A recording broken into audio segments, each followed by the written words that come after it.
He was just 22, a college student out with friends on a weekend trip. A few drinks, some music, and a walk back to the hotel. But Riley Strain never made it back. What started as a night out in downtown Nashville ended in tragedy and mystery. For 2 weeks, he was missing. Then his body was found in a river. But what really happened that night? This is the story of Riley Strain and the questions that still haunt Nashville.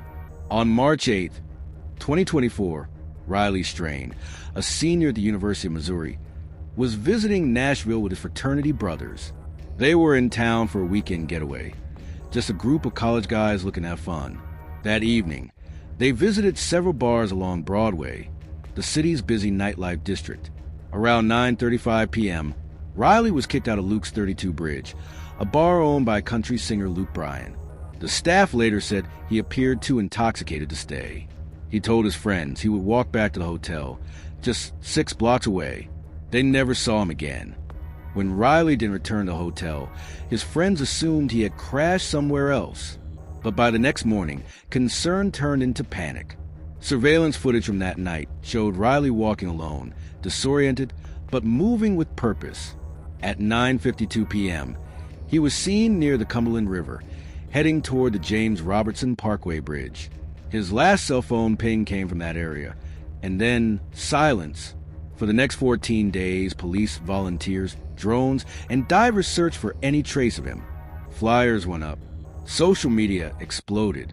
The hashtag #FindRiley trended nationwide. Still, nothing that on March 22nd, 2 weeks after he vanished, Riley Strain's body was discovered in the Cumberland River, about 8 miles from where he was last seen. There were no visible injuries. His clothes were still on. No wallet.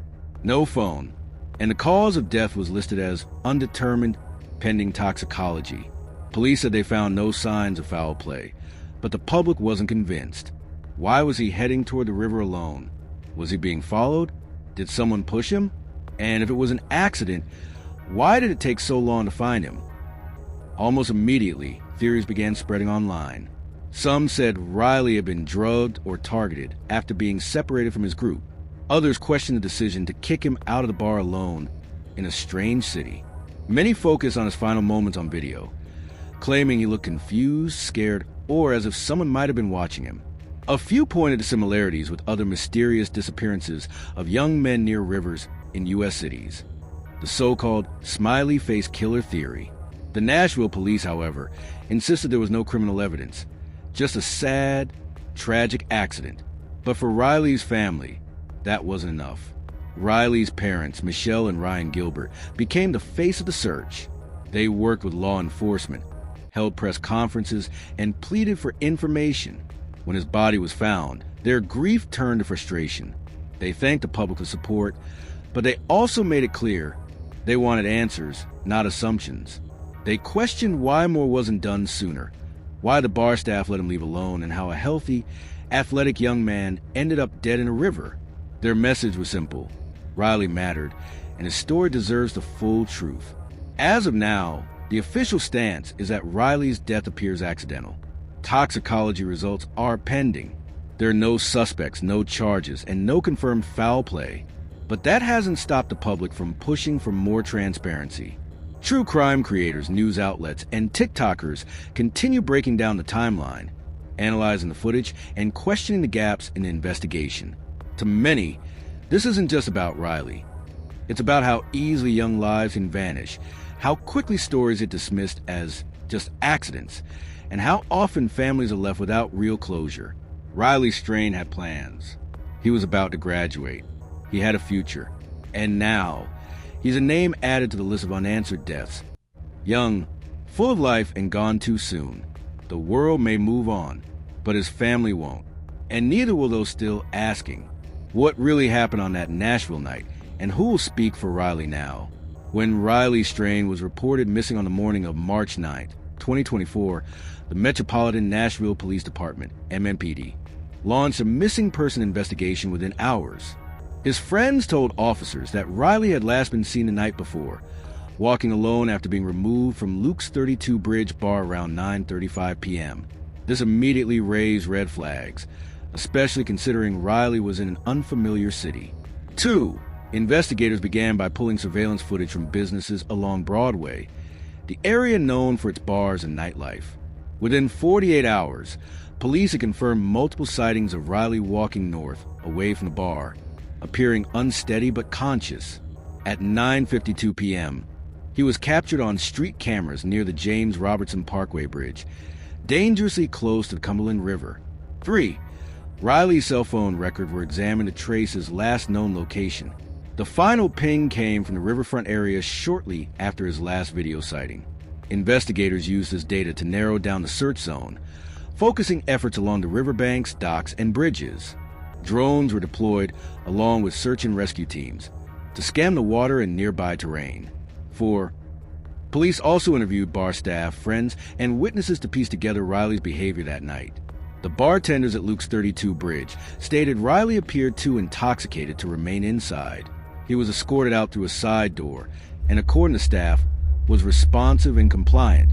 However, no one from the bar accompanied him outside. 5. Friends told officers that they had no reason to believe Riley was in distress when he left, assuming he would head back to the hotel just a few blocks away. Investigators took statements from each member of the group and checked their phones and social media for potential clues. No suspicious messages or photos were found from Riley's end that night. 6. One of the early concerns in the investigation was whether foul play had occurred.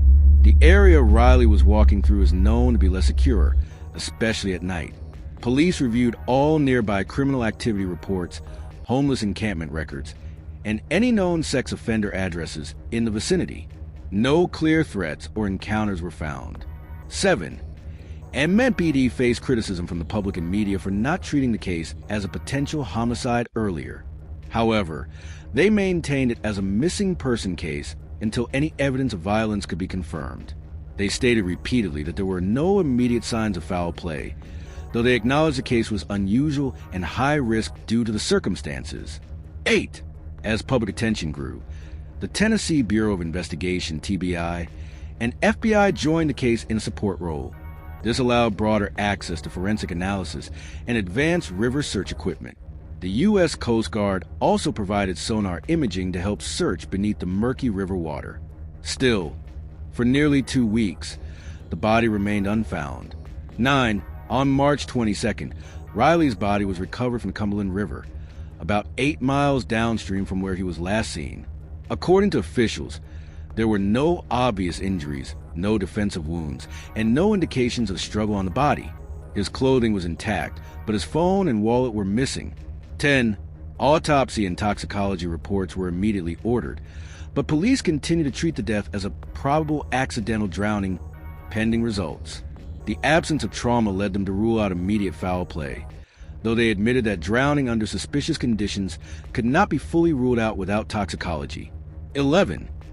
Investigators examined whether drugs or spiked drinks could have contributed to Riley's condition. Bar receipts and credit card statements were reviewed.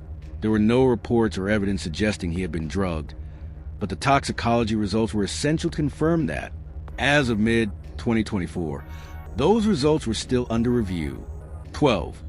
Despite police maintaining that there was no foul play, many in the public and Riley's family have expressed frustration with the handling of the case.